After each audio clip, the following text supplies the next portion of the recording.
Et la parole était Dieu. Et la parole était Dieu. Elle était au commencement. Elle était au commencement. Avec Dieu. Avec Dieu. Toutes choses ont été faites par elle. Toutes choses ont été faites par elle. Et rien de ce qui a été fait Et rien de ce qui a été fait n'a été fait sans elle. n'a été fait sans En elle était la vie. En elle était la vie. Et la vie était la lumière des hommes. Et la vie était la lumière. Au commencement était la parole. Et la parole était avec Dieu. Et la parole était avec Dieu. Et la parole était Dieu. Et la parole était Dieu. Elle était au commencement avec Dieu. Toutes choses ont été faites par elle. Toutes choses ont été faites par elle. Et rien de ce qui a été fait Et rien de ce qui a été fait n'a été fait sans elle. n'a été fait sans elle. En elle était la vie. En elle était la vie. Et la vie était la lumière des hommes. La vie était la lumière. La lumière, lui, dans les ténèbres. Et les ténèbres ne l'ont point reçue. Et les ténèbres n'ont point reçu. Au commencement était la parole. Au commencement était la parole. Et la parole était avec Dieu. Et la parole était Dieu. Et la parole était Dieu. Toutes choses, elle était au commencement avec Dieu. Elle était au commencement avec Dieu. Elle était au commencement avec Dieu. Elle était au commencement avec Dieu. Toutes choses ont été faites par elle. Toutes choses ont été faites par elle. Et rien de ce qui a été fait Et rien de ce qui a été fait n'a été fait sans n'a elle. été fait sans elle. En elle était la vie. En elle était la vie. Et la vie était la lumière des hommes. Elle était la lumière des Au hommes. commencement était la parole. Au commencement était la parole. Et la parole était avec Dieu. La parole était avec Dieu. La parole était Dieu. La parole était Dieu. Elle était au commencement Elle était au commencement avec Dieu. avec Dieu. Toutes choses ont été faites par elle. Toutes choses ont été faites. Et rien de ce qui a été fait n'a été fait sans elle. En elle était la vie. Et la vie était la lumière des hommes. Au commencement était la parole.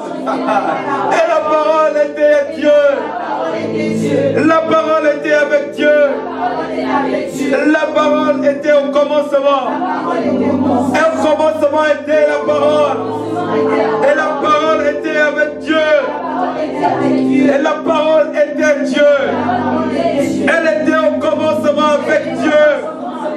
Toutes choses ont été faites par elle. Et rien de ce qui existe n'a été fait sans elle. En elle était la vie. Et la vie était la lumière des hommes. Oh Éternel, ce soir, envoie ta parole. Ce soir, envoie ta parole. Envoie-nous ta parole. Car nul ne peut vivre sans ta parole. L'homme ne vivra pas de pain seulement, mais de toute parole qui sort de la bouche de Dieu. Éternel désormais, ce soir, nous voulons ta parole, la parole de vie, la parole de grâce, la parole de miracle, la parole de guérison. Que ta parole, Seigneur, descende ce soir avec ta lumière, car ta parole est une lampe à votre pied, une lumière sur notre sentier. Yahvé Jireh, pour voir à la parole, pour voir à ta parole. Yahvé Rapha, envoie la parole qui guérit, car il est écrit, l'homme ne vivra pas de pain seulement, mais de toute parole qui sort de la bouche de Yahvé. L'homme ne vivra pas de pain seulement, mais de toute parole qui sort de la bouche de Yahvé. Oh Éternel, parle-nous ce soir. Ouvre ta bouche. Ne reste pas ta bouche fermée. Nous voulons ta parole. Nourris mon esprit. Guéris mon âme. Restaure-moi par ta parole. Que ta parole vienne. Et que les ténèbres soient chassées. Seigneur Dieu, nous avons faim de ta parole. Viens nous rassasier par ta parole. La parole de justice, la parole de lumière, la parole de vérité. Car il est écrit, si vous demeurez dans ma parole et que ma parole demeure en vous, ainsi vous connaîtrez la vérité et la vérité vous affranchira. Seigneur, que la parole de vérité, la vérité de ta parole soit libérée en ce lieu, maintenant même.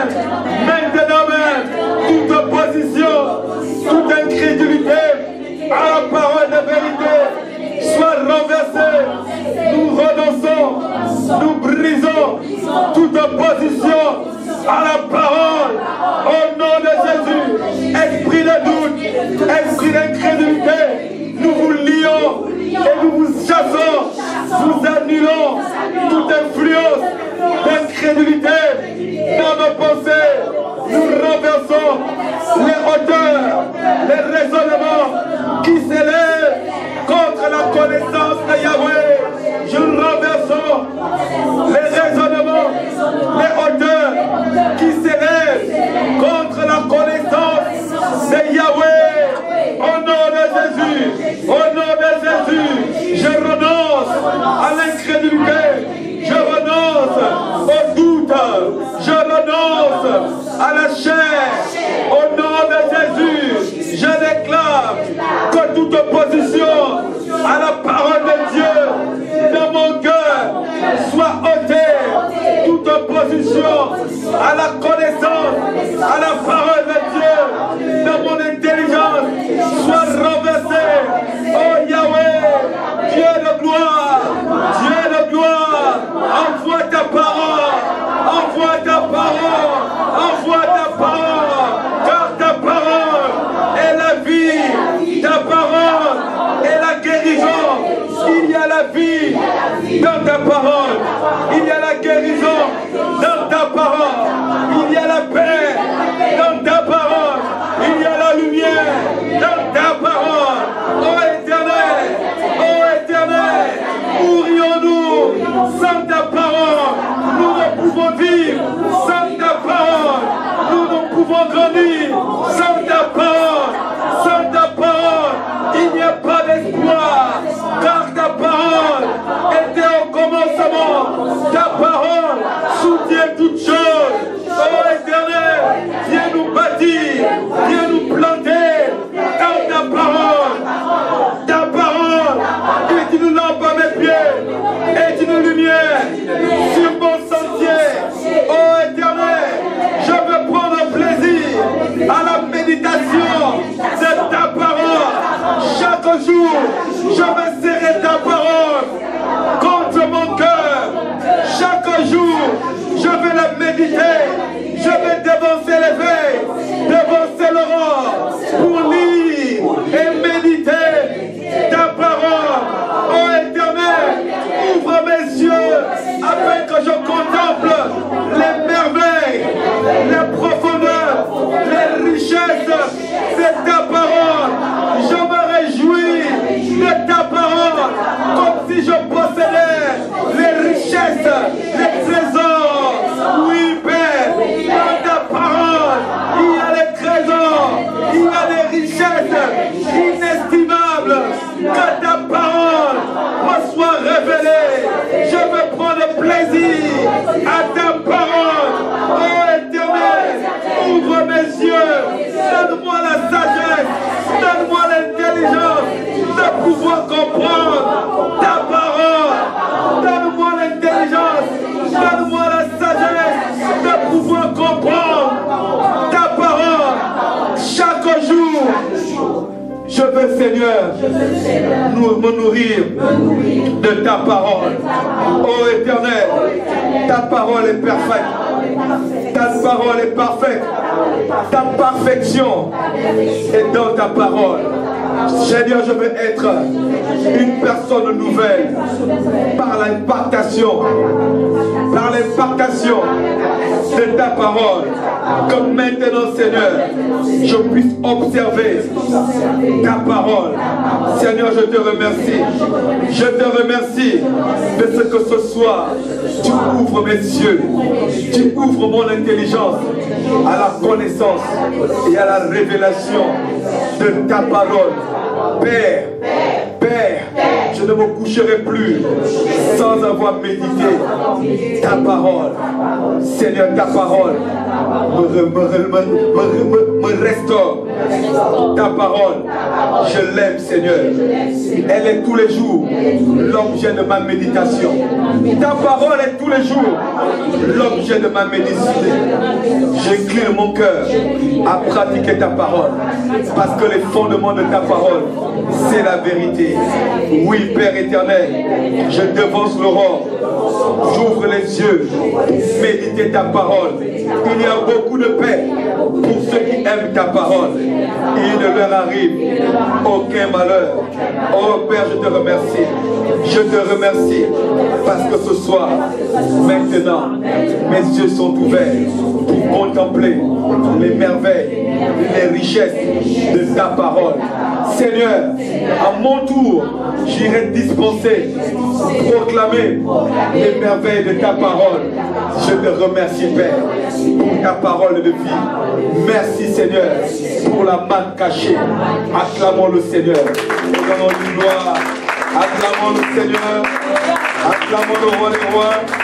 Acclamons le Seigneur. Alléluia, alléluia. Alléluia, alléluia. Acclamons le Seigneur. Alléluia.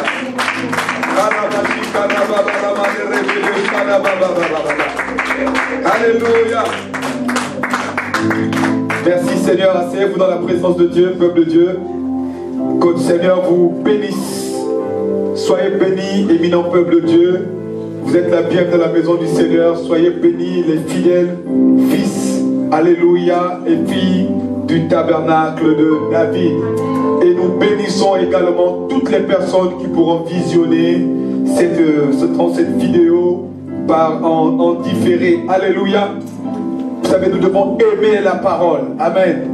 La parole de Dieu est le fondement de toutes choses. Amen. Un enfant de Dieu qui n'est pas fondé sur la parole, alléluia, est comme une maison qui est bâtie sur du sable. La Bible déclare qu'il sera emporté par tout vent de doctrine. Amen. Nous devons être fondés sur la parole. Je suis fondé sur la parole. Parce que la parole de Dieu, c'est le roc.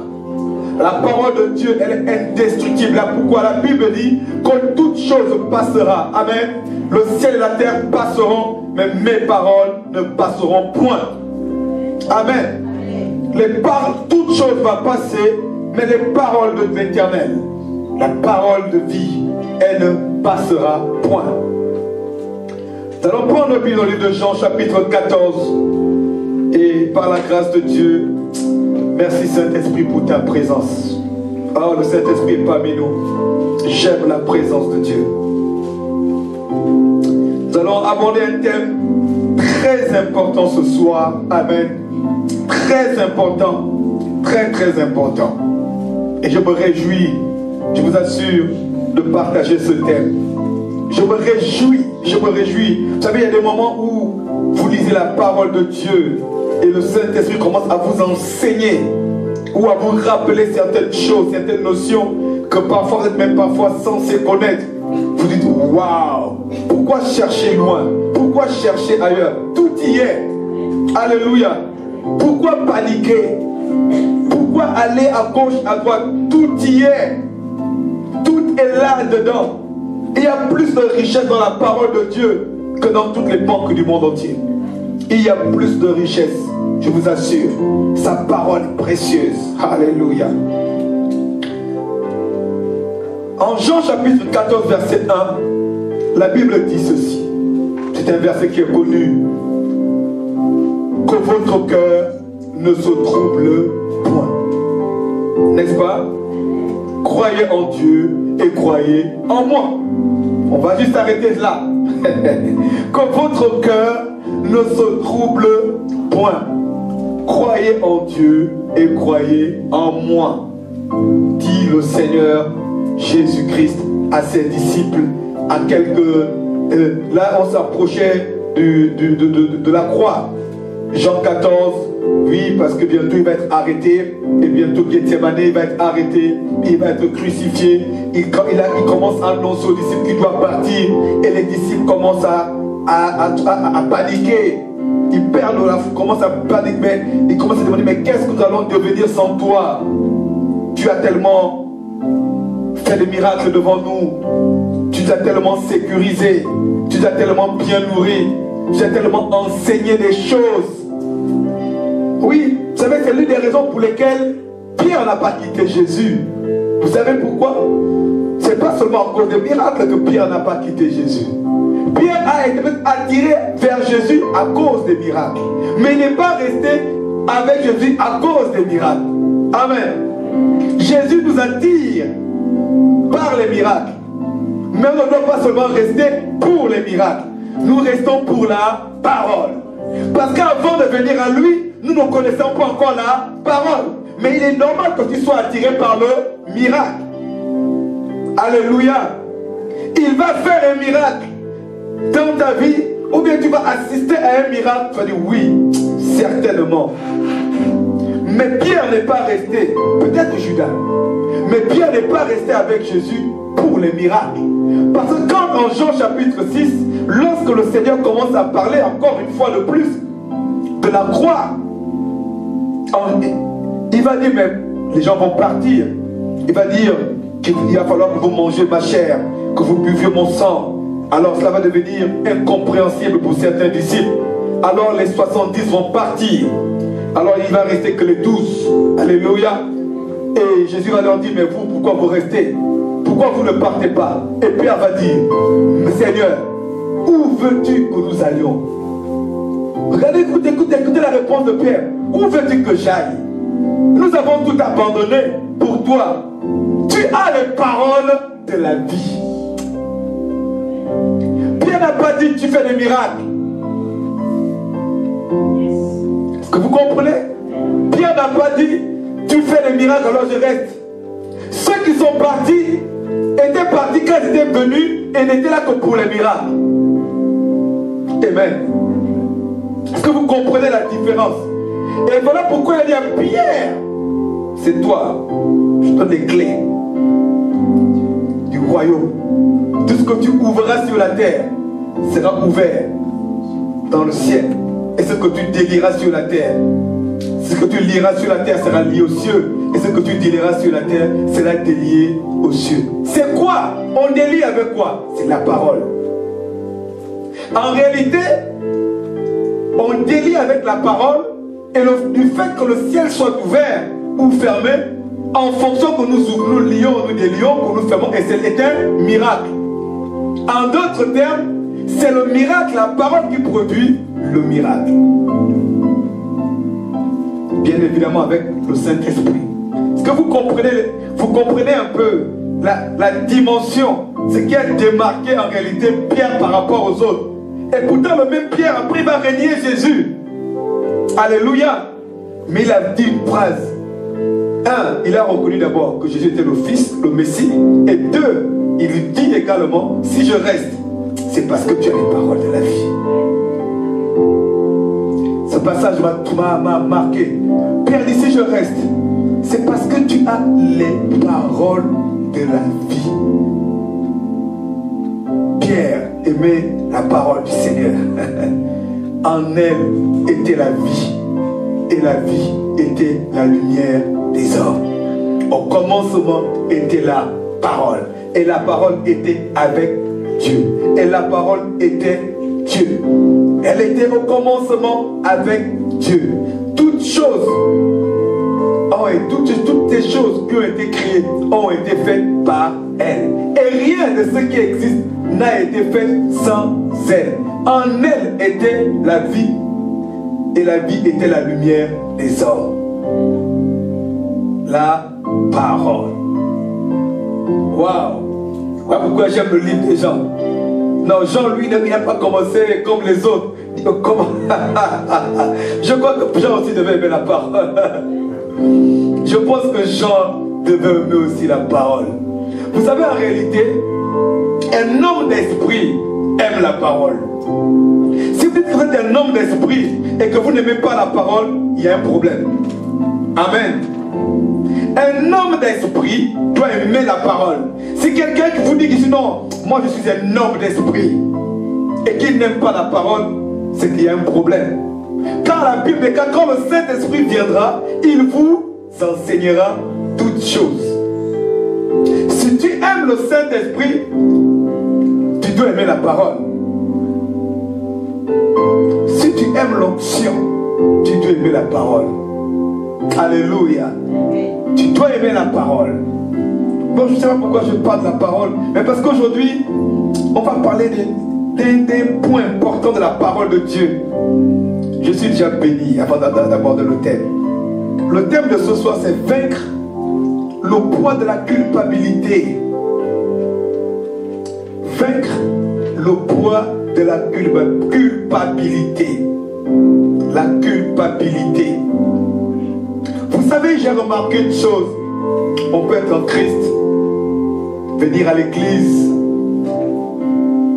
même être rempli du Saint-Esprit, et même être baptisé du Saint-Esprit, et parfois même passer par la délivrance. Amen. Parfois même passer par une bonne délivrance. Mais il y a une prison dans laquelle parfois vivent encore beaucoup de chrétiens. Que ce soit les bébés spirituels, les gens qui ont une certaine expérience dans la foi, même parfois les gens matures. Beaucoup de personnes dans l'église, paradoxalement, vivent encore avec le poids de la culpabilité. Beaucoup de personnes. Vous allez me dire, mais pourquoi voir le lien avec Jean chapitre 14, verset 1? Mais parce que quelqu'un qui a la culpabilité, son cœur ne peut pas avoir la paix. Que votre cœur ne se trouble point.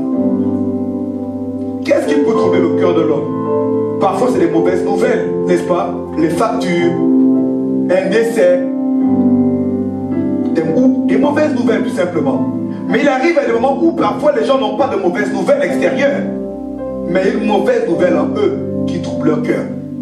La culpabilité de leur vie passée, de leurs erreurs passées, de leurs mauvais choix passés.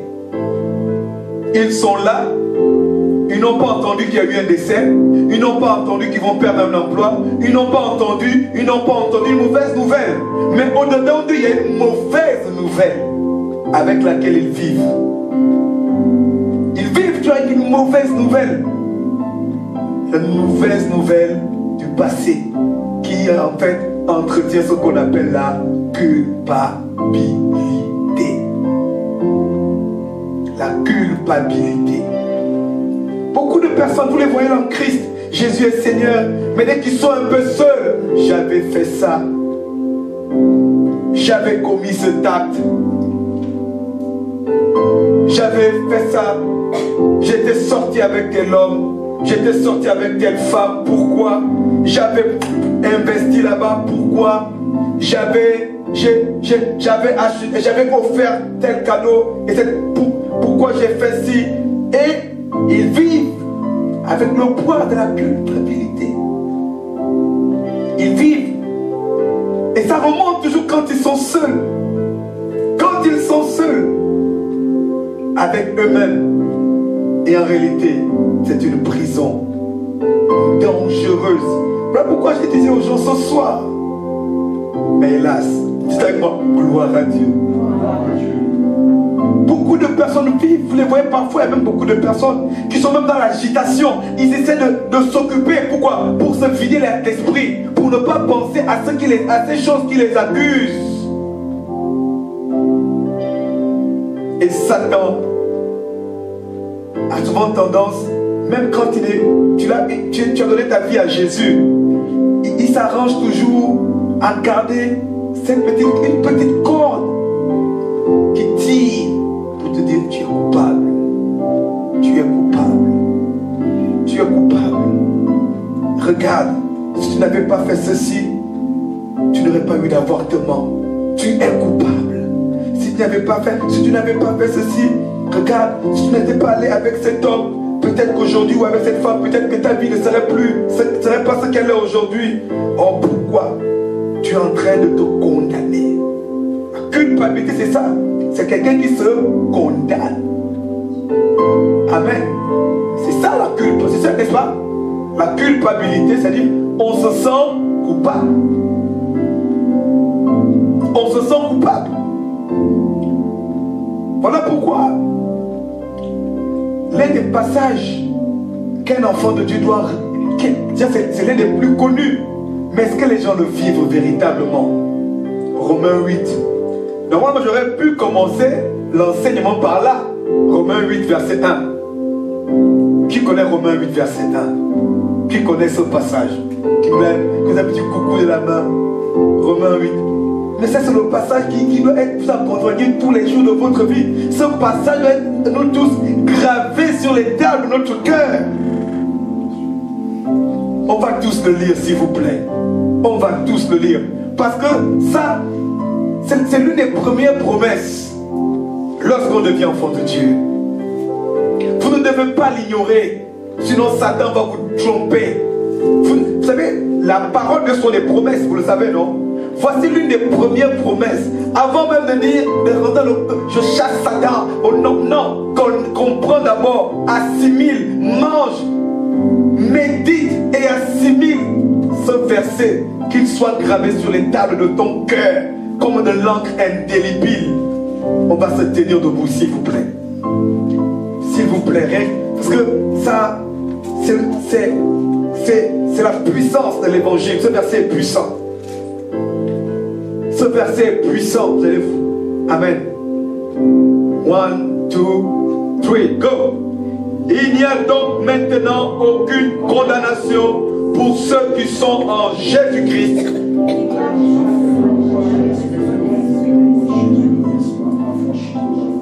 La loi de l'esprit qui donne. Non, amen. On reprend juste le verset 1. Excusez-moi. Juste le verset 1. Laissons le bon. Après, allons au verset 2, s'il vous plaît. 1, 2, 3. Il n'y a donc maintenant aucune condamnation pour ceux qui sont en Jésus-Christ. Amen. Arrêtons même là. Arrêtons même là. Une dernière fois. 1, 2, 3, go. Karabasete. Une dernière fois. Il n'y a plus de... Assieds-toi. Asseyez-vous. Amen. Vous savez, j'aime toujours dire que on peut ne pas connaître toute la Bible sous le bout des doigts. Mais il y a des versets. Si vous avez des surligneurs, s'il vous plaît, soulignez ce verset. S'il vous plaît. Vous pouvez ne pas connaître Apocalypse 22, 5, Ecclésiaste 2, 8, etc. Naoum 1, 5. Vous pouvez ne pas connaître Jérémie, mais ça, dans la nouvelle alliance. Dans la nouvelle alliance. Il y a Jean 3, 16 que tu dois connaître, car Dieu a tant aimé le monde. Il y a plusieurs passages. Mais s'il y a 10, écoutez-moi, s'il y a 10 versets, on me dit, quels sont les 10 versets qu'un enfant de Dieu doit connaître? Celui-ci, il en fait partie. Il n'y a plus de condamnation. Il n'y a plus de condamnation. Combien vivent sous le poids de la condamnation? J'ai fait exprès de mettre le poids de la culpabilité. Pas la culpe, mais le poids. Vous savez, quand vous portez un poids, c'est quelque chose de lourd. Pourquoi j'ai dit que beaucoup de personnes, quand j'ai envoyé le message, à cause du poids de la culpabilité, ont du mal à progresser et à croître spirituellement. Parce que quand tu es sous le poids de la culpabilité, tu auras du mal à grandir spirituellement. Pourquoi? Mais parce que c'est le B.A.B.A. C'est le point de départ en Christ. C'est là le point de départ. Comment tu veux progresser sans comprendre le point de départ? Tu auras du mal à progresser. Tu auras du mal à aller de l'avant si tu n'as pas compris même le départ. Alléluia. Chaque fois qu'on fait par exemple une leçon ou un livre de mathématiques ou un livre d'économie, alléluia, les leçons sont classées dans un ordre bien défini. Avant de comprendre le chapitre 10, on met d'abord un premier chapitre 1, 2, 3. Quand tu arrives au chapitre 10, la complexité du chapitre 10, tu ne pourras l'assimiler que tu as pu comprendre le chapitre 1. Amen. Alléluia. Alléluia. Alléluia. Mais c'est la même chose en Christ Jésus. Avant de vouloir comprendre certaines choses, comprends d'abord ceci. Il n'y a plus de condamnation. Il n'y a plus de condamnation pour celui qui est en en Christ, il n'y a plus de condamnation. Donc tu ne dois plus t'auto-accuser, te sentir coupable de quoi que ce soit. Tu ne dois plus te sentir coupable. Il y en a qui sont même coupables toute leur vie parce qu'ils ont acheté une paire de chaussures et après la chaussure leur donnait mal au pied. Oh, si j'avais su. Et ils sont là, ils regrettent, ils ne se sentent pas bien. Mais il y a des gens comme ça, je vous assure. Oh, elle est vraiment belle. Mais elle a mis une fois, après elle a eu mal au pied, elle regrette. Ça m'a coûté 120 €. Ça m'a coûté 50 €. Qu'est-ce que j'ai fait? Non, avance. Oh, d'autres font même jusque parfois se dire, mais je suis nul. Je suis nul. Oh, je suis ceci. Ils s'auto-condamnent. Oh, Christ nous dit, il n'y a plus de condamnation. Alléluia. Quand on parle de culpabilité, on parle d'abjection, on parle d'auto-accusation, on parle d'auto-punition. Il y en a, quand ils sont tellement coupables, ils vont se suicider. Ça amène des gens à se suicider, hein, n'est-ce pas? La culpabilité. Vous savez, ne vous amusez pas avec ça. Ça amène même les gens à se suicider. La culpabilité. La culpabilité amène le mépris de soi. Oui. Le déshonneur même de soi. D'autres même à cause de la culpabilité ressentent même, on va dire même le rejet de soi. Parce qu'ils se sentent coupables. La culpabilité. J'ai commencé par l'abjection. Mais l'abjection va encore mieux nous éclairer par rapport au dégât, au sentiment de ceux qui se sentent coupables. Amen. L'abjection, c'est quoi? C'est l'abaissement. Quelqu'un qui se sent coupable, qui s'auto-accuse, en général va se sentir bas, va se rabaisser dans sa tête. Je suis... Voilà. L'avilissement. On se voit vilain, on se voit laid, on se voit même sale. Oui, on se voit même sale. Comment ai-je pu? Alors que Christ dit, si nous confessons nos péchés de notre bouche, il est juste et bon pour nous pardonner. Et nous, j'aime surtout le deuxième mot. Souvent on parle beaucoup de pardon, de pardon, de pardon. Mais très peu prête attention à la purification. Il y a le pardon des péchés, mais il y a aussi la purification. Est-ce que vous réalisez ce que ça veut dire la purification? Il nous a pas non seulement pardonné, il m'a pardonné. Quel que soit ce que tu as fait hier, et que tu as demandé pardon. Je laisse surtout même les nouvelles choses là, quand les fautes qu'on a pu commettre pendant qu'on est en Christ. Mais c'est surtout les fautes d'autrefois qui parfois tourmentent les chrétiens encore. Il est déjà en Christ, il est déjà sorti d'Égypte, mais il est encore tourmenté par les erreurs qu'il a commises en Égypte.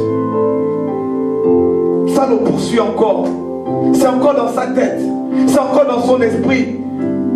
Là pourquoi parfois il faut faire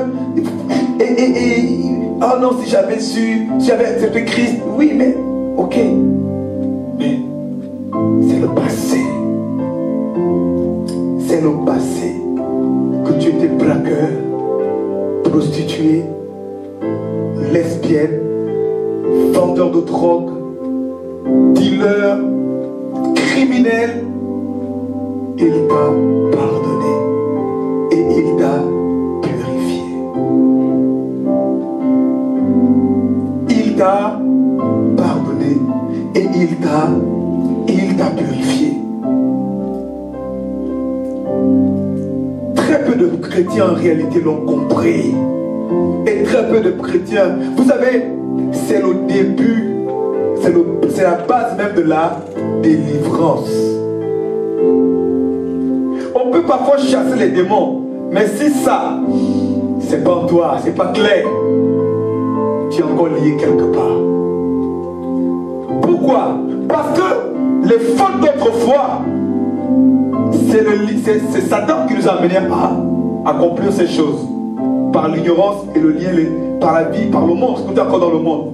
Mais si c'est encore là, même si tu ne tombes pas, même si tu ne bouges pas, les démons se manifestent. Mais quelque part, il te tient encore. Puisqu'il arrive encore à te tourmenter par quelque chose que tu as fait quand tu étais avec lui. Or, tu n'es plus avec lui. Voilà pourquoi vous savez, l'un des signes des personnes qui parfois, qui ont encore le poids de la culpabilité, c'est parfois des personnes qui ont du mal à parler des erreurs passées. La honte. La honte sous-entend la culpabilité encore.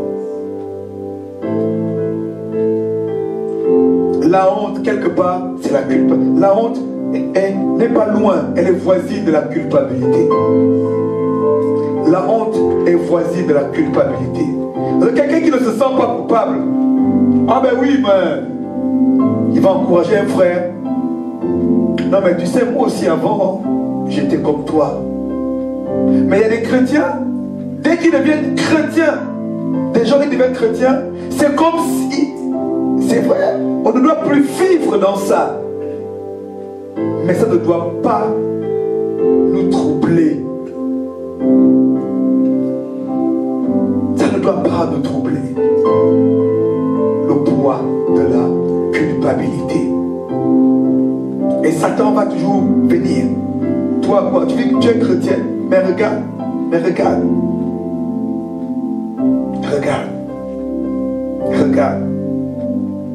Il a dit en Romains chapitre 8, je crois que l'un des véritables problèmes, c'est que les enfants de nos connaissances ne comprennent pas la notion dans Romains 8, 1 qui dit, il n'y a plus de, pas de condamnation, mais celui qui est en Jésus-Christ. Qu'est-ce que ça veut dire être en Jésus-Christ? C'est ça. Je crois que c'est là l'un des problèmes. Nous n'avons pas véritablement compris qu'est-ce que ça veut dire être en Jésus-Christ. Qu'est-ce que ça veut dire? Être en Jésus-Christ, ce n'est pas juste croire en Jésus-Christ. Parce que c'est le problème, parce que beaucoup de personnes pensent que être en Jésus-Christ, non, moi je suis en Christ, et ils s'imaginent que c'est croire. Non, c'est bien plus que le simple fait de croire. Être en, vous voyez, être en Jésus-Christ. Je suis en lui. Il n'y a pas que Christ qui doit être en nous. Souvent on dit, nous disons, si je vis, ce n'est plus moi qui vis, mais c'est Christ qui vit en moi. Oui, Christ vivra véritablement en toi, si toi tu es en lui aussi également. Si tu comprends que tu es en lui. En lui, tu es passé par le sang. Pour être en lui, tu es passé par, tu as expérimenté le pouvoir purificateur et rédempteur du sang de l'agneau. Est-ce que vous me comprenez? Bien aimé, comprenez cela. C'est que je suis en Christ.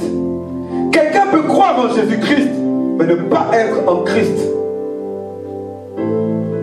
Être en Christ, c'est avoir pris conscience de la puissance du sang de Jésus. Tu as été pardonné et tu réalises que tu as été purifié par le sang de Jésus. Ça veut dire que tu lui appartiens maintenant. Tu lui appartiens maintenant. Tu as pris la décision de sortir du monde. Tu es en lui. Donc les choses autrefois sont passées. Toutes choses sont devenues nouvelles. Et comme les choses anciennes sont passées et que toutes choses sont devenues nouvelles, ça veut dire qu'il y a eu une séparation. Par quoi? Par par le sang de l'agneau. Le sang de l'agneau est venu dire c'est fini. Le sang de l'agneau parle en ta faveur contre les accusations. Le sang de l'agneau parle en ta faveur contre les accusations par rapport à tes erreurs passées. Quelle que soit l'erreur que tu as pu faire, le sang de l'agneau. La Bible déclare que là où il y a l'esprit de Christ, il y a la liberté. La Bible déclare que celui que le Fils de l'homme a affranchi est réellement libre. Libre de toute accusation, libre de toute condamnation, libre de toute culpabilité. Es-tu réellement sûr que tu n'as plus, est-ce que tu es vraiment libre? Quand tu regardes derrière toi, comment tu réagis? Que ressens-tu? Quand tu regardes dans cette photo où tu étais en boîte de nuit, est-ce que tu pleures ou tu rigoles ou tu veux vite fermer, tu as honte? Vous savez, moi j'ai des photos encore de chez moi où je suis en boîte de nuit. Je les garde volontairement et je rigole. Moi j'en ai encore, j'en ai quelques-unes.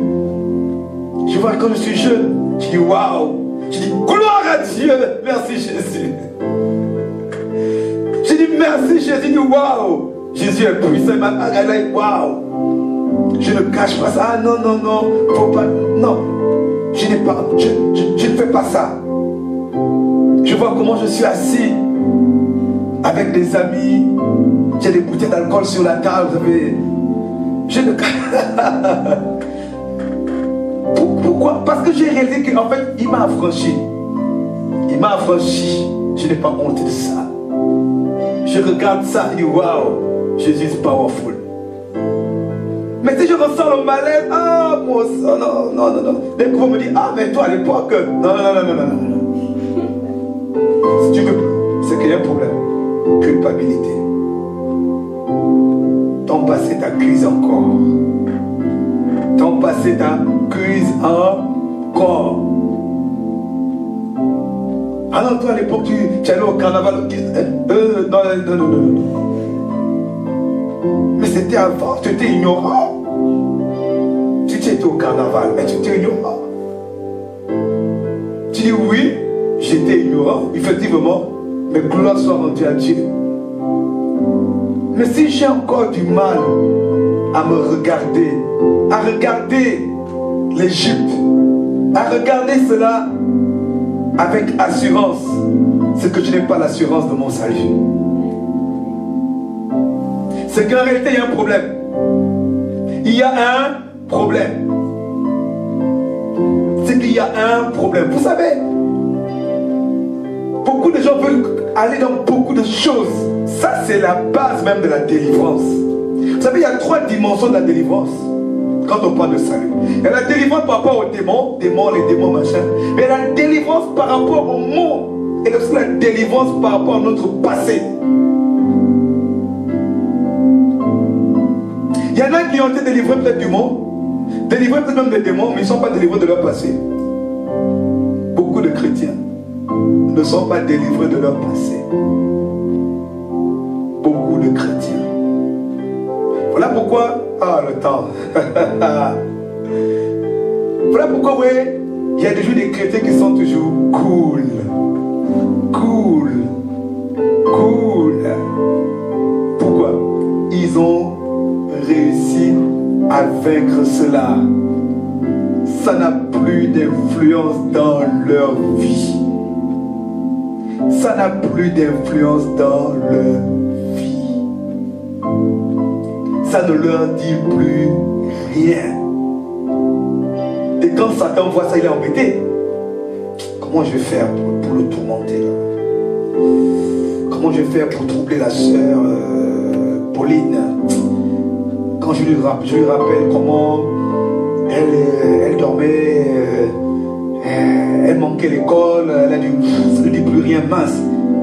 Parce que parfois, si tu as du mal avec ça, Satan va constamment utiliser les gens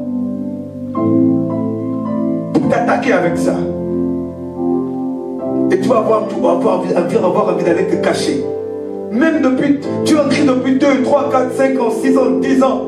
Mais dès qu'on effleure un peu, tu as honte. Tu as honte. Tu as honte. Pourquoi tu te sens coupable? Voilà pourquoi il est important de comprendre la Bible, ce que dit la parole en Romains 8:30 aussi qui est important. Romains 8:30 nous dit ceci. Alors Romains 8:30, commençons même au verset 29 s'il vous plaît. Romains 8:29. Car ceux qu'il a connus d'avance, il les a aussi prédestinés à être semblables à l'image de son Fils, afin que son Fils soit le premier de beaucoup de frères. Et ceux qu'il a prédestinés, il les a aussi appelés. Et ceux qu'il a appelés, il les a aussi fait quoi? Justifiés. Et ceux qu'il a justifiés, il les a glorifiés. Aujourd'hui, on va s'arrêter sur le terme. Vous avez compris que le terme qui va avec le message de ce soir, c'est qu'il nous a justifiés, non coupables. Autrefois, Satan t'accusait. Autrefois, les gens t'accusaient. Oh oui, Pauline est comme ça. Oh, telle soeur est comme ça. Le sang de Jésus dit pour toi, non coupable. Quand les gens veulent commencer à parler, à accuser, levez-vous, viens à la barre. Le sang de l'agneau crie pour toi, non coupable. Il a payé le prix. Le sang de Jésus dit non, toi tu as fait ceci, elle a avorté, il a fait ceci, il a tué. Le sang de l'agneau dit non coupable. Non coupable. Non, non, non coupable. Non coupable. Non coupable. Non coupable. Quel que soit ce que tu as pu faire autrefois, sache qu'aujourd'hui tu es non coupable. Tu n'as plus de place au tribunal. Non, non, non, non, non. Laisse les démons et les sorciers aller dans le tribunal de Satan. Dis non, Satan ne m'amène pas dans ton tribunal. Je suis non coupable. Non coupable. Viens avec moi, non coupable. Non coupable. Je suis libre. Je suis libre, non coupable. Il m'a libéré, non coupable. Non coupable. Je vous assure, quand cela, vous comprenez ce message, vous comprenez cette révélation, il y a un poids qui quittera votre vie. Et vous allez vivre, vous allez vous sentir léger. Vous allez vous sentir bien. Parce que pour vaincre la culpabilité, c'est comprendre d'abord cela. Pour vaincre la culpabilité, c'est quoi? C'est tout simplement d'abord accepter son statut en Christ. Pour vaincre la culpabilité, c'est comprendre d'abord. Parce que là, tout ce qu'on a vu depuis là, c'est parce que les gens ne comprennent pas leur statut en Christ en réalité. C'est comprendre son statut en Christ et l'accepter. Ton statut en Christ, c'est non coupable. Ton statut dans le monde, coupable. Statut au village, coupable. Statut dans la vie, dans la famille, coupable. Mais ton statut en Christ est non coupable. Freedom. Non coupable. Arrête avant de dormir, de le penser sans dire à ta femme, oh, pourquoi j'avais fait ça? Ou sans dire à ton mari, tu es là, vous êtes assis ensemble, vous couchez sur le même lit, ou bien vous bavardez ensemble, mais entre-temps, tu es là, tu te condamnes. Tu te condamnes. Tu vis sous le poids de la culpabilité. Le poids de la culpabilité, ça doit quitter. Ça doit quitter ta vie. Accepte ton statut en Christ.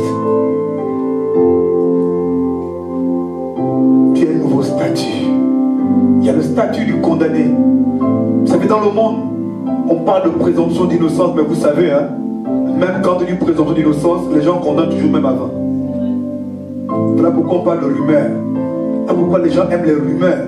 Vous savez, généralement les rumeurs ne vont jamais énoncer les gens. Hein.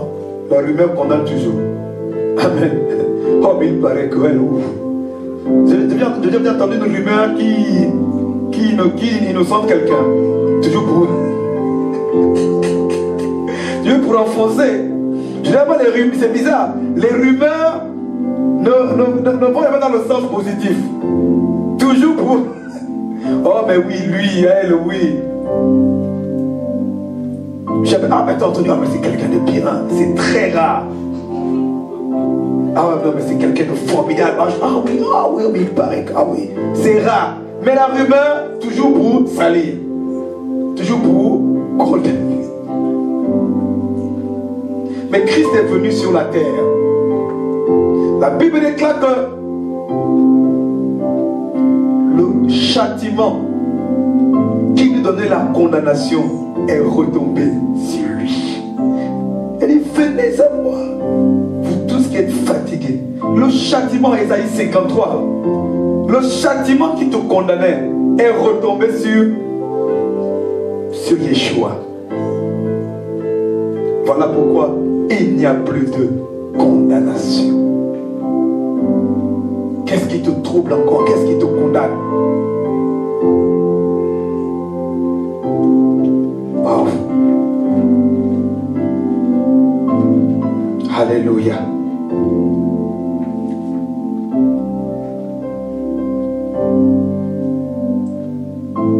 Accordez-moi, on va encore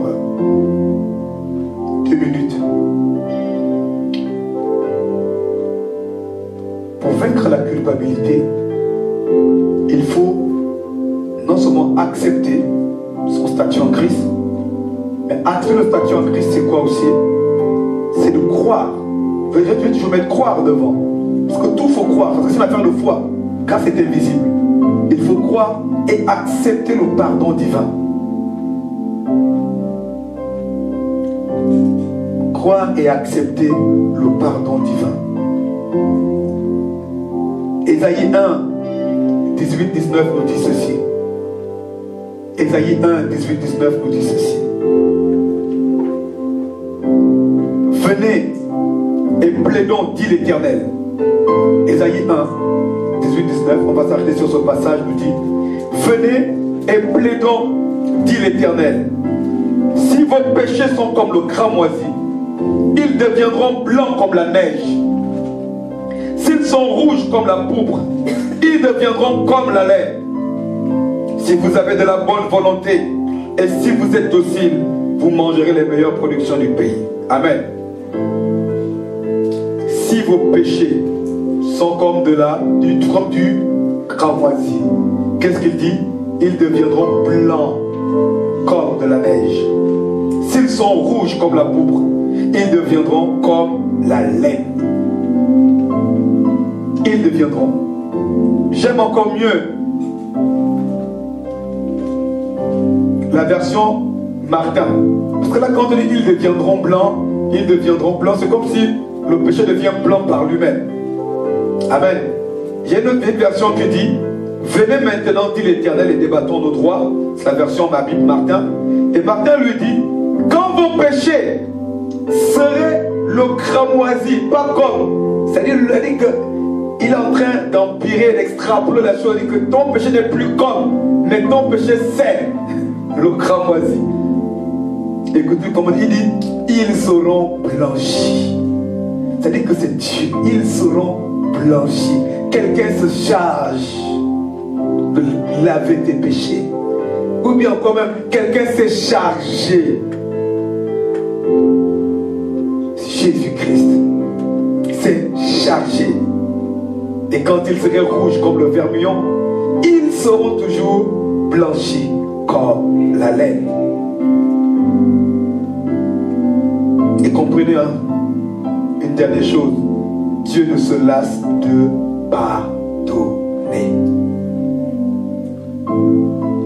On va s'arrêter là. On va s'arrêter là. Je crois qu'on va continuer le vendredi prochain. On va s'arrêter là.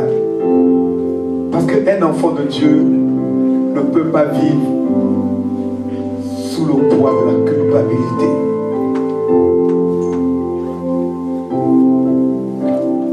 Donc pour vaincre la culpabilité, c'est cela. On va se tenir debout et chacun d'entre nous va rendre grâce au Seigneur. Éternel notre Dieu, notre roi, nous voulons te rendre grâce.